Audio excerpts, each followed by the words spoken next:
So ayan mga guwiks, ang part 2 natin na paggagawa o pag-aayos dito sa ating smartwatch sa American Home. Ayan.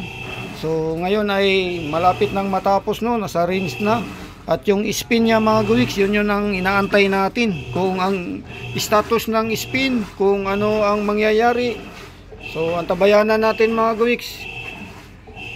Yan. So naayos na natin ito, no. Yan, naayos na natin. Nagwawas na at nagre-rinse na. Ang antayin natin nito ay yung spin na lang. Yan. So ayan na mga guwiks. Yan ay naka-spin na, no. So dapat ang spin ay mag-spin dry. Pero pulsator lang mga guwiks yung umikot. Hindi kasama yung kanyang tab o yung basket, kaya sira yung kanyang gear clutch assembly dyan. Yan ang i-check natin bukas mga gawiks, yung gear clutch assembly dyan i-check natin.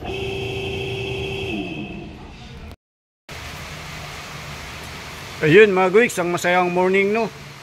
Ayan, ito yung ating gagawin ngayon mga gawiks, no. Yung isang automatic washing machine na ating ang na-diagnose ito na ang kanyang spin dry ang mayroong problema.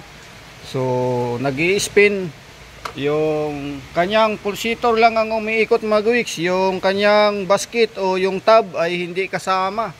So yun ang ating gagawin ngayon na pag-ayos, ay yung check natin yung kanyang gearbox assembly, yung gear case niya doon mga gawiks, no, ang ating titingnan sa ilalim. So ngayon ay higa natin yan mga gawiks upang ating mabuksan yung kanyang likuran doon sa ilalim.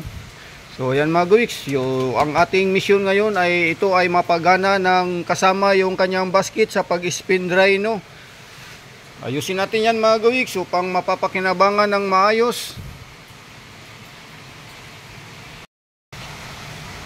So ayan na mga gawiks, ating napahiga na, no, yung unit natin na ayusin. So ayan yung sa ilalim, no, nabuksan na natin yung cover nya.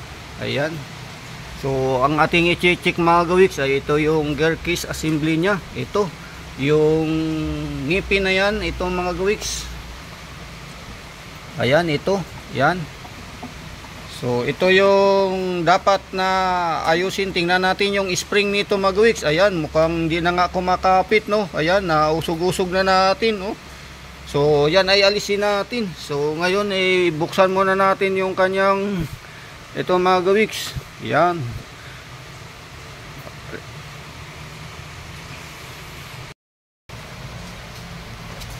So ito mga gawiks yung ating alisin, no.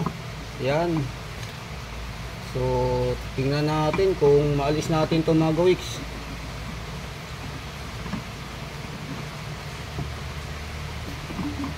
So yan, kailangan lang natin itong kontrahin mga gawiks. Kaya ito yung gamit natin, no. So ito yung kontrahin natin kung mabaklas natin to. So yan. May tigas mga gawiks.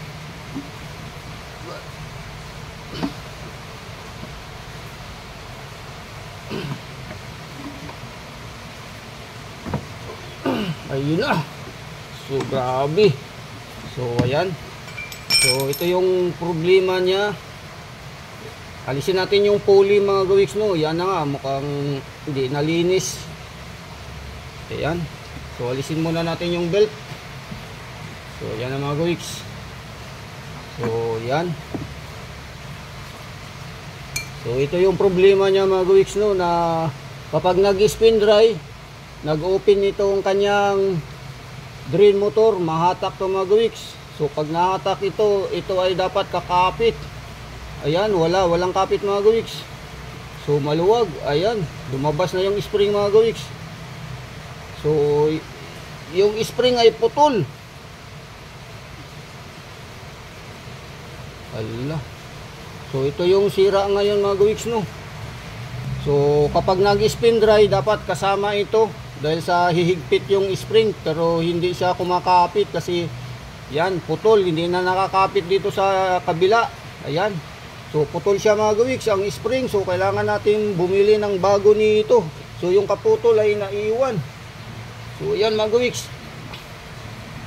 So ito yung magpapa-spin dry, no. yung sasama yung kanyang basket, yung tab, itong portion na to, ito yon. Kasi itong spring na to, hihigpit ito dito. Dahil sa dito ay, yan, ito yung hihigpit. Ito yung mga gawiks na may ngipin dito, nakakapit itong kanyang dulo ng spring nakabaluktot, no, kakapit dito.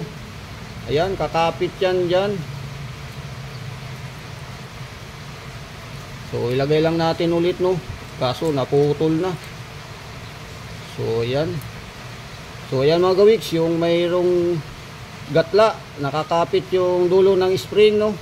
So kapag ka nag-spin dry ay iikot yan. Yan, iikot. Dahil ito ay nakaangat, hindi siya nakakapit dito sa gear, nakaangat yan. Pagka nag-open yung kanyang motor. So dito ito dapat kasama dahil sa yung spring yung nakakapit dyan. So hindi na siya ngayon mga gawiks makakapit dahil sa naputol. So ngayon bilan natin to ng bagong spring mga gawiks. Yan, so sukatin lang naman to. Kailangan tama yung sukat natin dito. Kapag order, no, tama ang sukat. So yan, ito yung isang kapartner sa spring, no, na dapat ito ang hihigpit kasama itong spring na putol, no. Sasama yung tab, yung basket pag spin dry. So yun lang mga ngayon, dahil putol yung spring, ito yung dahilan kaya hindi sumasama yung basket. So papalitan natin to ng bago mga gawiks. Bibili tayo ng bago. Yan.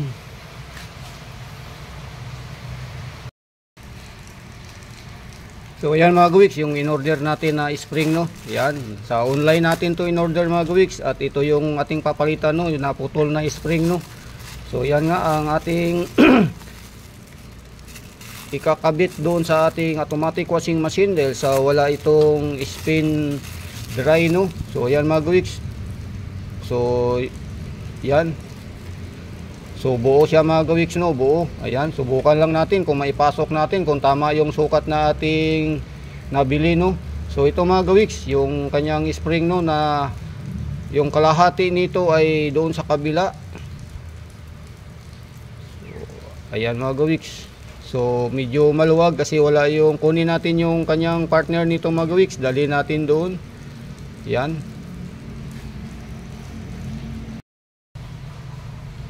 So ayan mga gawiks, yung isang partner niya, no. Yan, ito yung kanyang kasama dito. So ito yung nagpapa spin dry. So ito naman yung sa normal lang na ikot ng washing. So ito, yan, ikot lang ng ikot to mga gawiks. Reverse forward. So pag nalagyan natin to ng spring mga gawiks, ito yung spring, no. Yan. So yan ay tagos doon sa kabila mga gawiks, yung spring dito. Yan, ito yung kakapit dyan sa spin dry dito. Ito yung sa spin dry mga gawiks. So ngayon ikakabit natin to, no. Yan. So ipasok natin sa loob mga gawiks. Ito yung gatla mga gawiks. Ayan. So yan yung siyang kakapit. So ipasok natin yan doon ngayon. Yan. So pagpasok nito mga gawiks, yan ay iikot lang kasi luluwag yan. Yung ikot niya na pag ganyan luluwag. So iikot yan na luluwag ang spring para maipasok natin. Yan.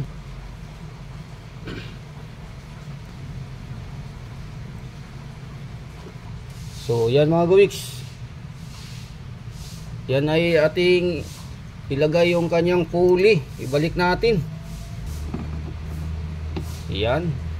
So ibalik natin yung kanyang tornilyo, no, at higpitan natin. So iti-testing natin to mamaya mga gawiks. Dahil sa mamayang hapon, pagtapos natin ng trabaho, testing natin yan, higpitan natin. So higpitan natin mga gawiks. So ibalik natin yung kanyang belt, no. Ayan, yung belt niya, yan. So ikutin lang natin para maibalik. So yan.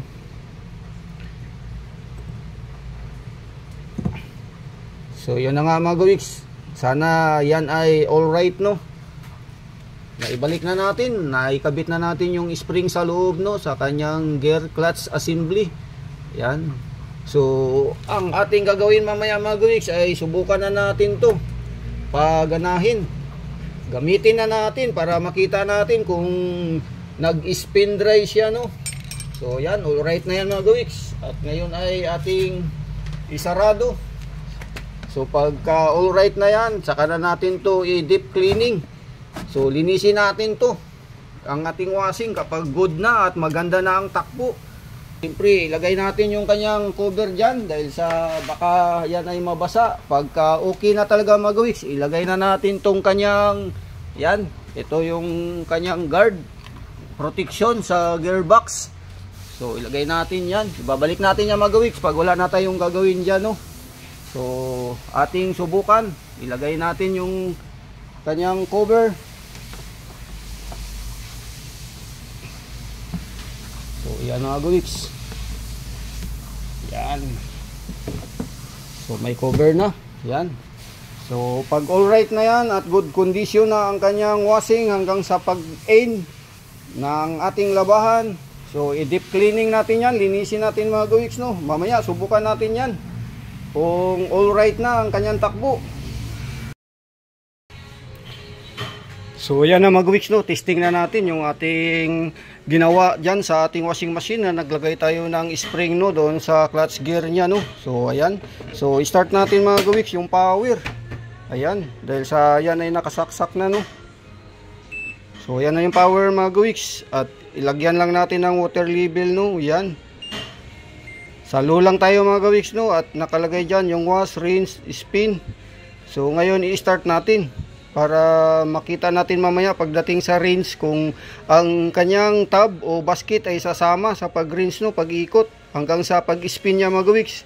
Yan yung ating obserbahan para yan ay okay na at yan ay successful na ang ating pag-repair o pag-ayos, pag-recondition dito sa ating nabili na automatic washing machine American Home. Yan ay galing sa Kalakal, no. So start na natin mga guwiks. So ayan na, ready na, may tubig na tayo mga guwiks. Ayan yung tubig natin at yan bumuhos na. So ayan na mga guwiks, no, yung kanyang tunog sa kanyang pag-spin dry, no. Ang kasama na talaga yung tab mga guwiks, ayan.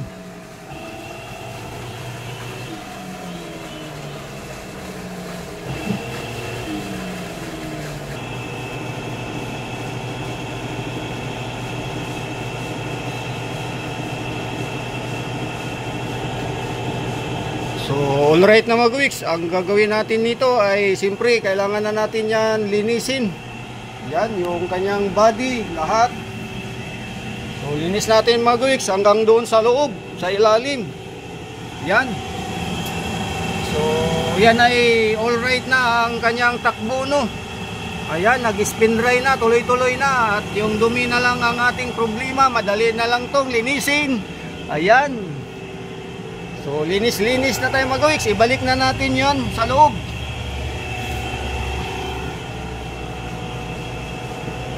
So yan, alright. So yan lang mga guwiks ang ating nabili, no, na mga kung ano yung ating makita doon sa madaanan nating junk shop na mga washing machine na pwede nating mapakinabangan. So alright na to mga guwiks. Yan. So ito naman ay pagka katulad nito, kondisyon na, ay kung sino may gusto na magkaroon nito ay binibenta natin sa murang halaga lang, dahil sa mura lang to, galing Kalakal. So binibenta ko lang to mga gawiks, yung ating mga nagagawa, no. Yan. So pangatlo na to mga gawiks. Yung una ay nabili na, at yung pangalawa nating ginawa na Whirlpool ay nandito, ginagamit namin ngayon. So ito naman ay gagamitin din natin para matesting yung kanyang running condition. So ito yung isa mga gawiks, yung isa na ating ginagamit. So yan. So ito yung ating nagawa na, no. Yan. So binibenta din natin to sa murang halaga lang, presyong Kalakal lang din. Sa tayo ay hindi naman lugi sa pagod natin at sa ating pag-aayos, kaya yan ay ating binibenta. Dalawa na yung ating ibebenta mga gawiks, dalawa na yung nagawa natin. So yung bye bye, yahoo!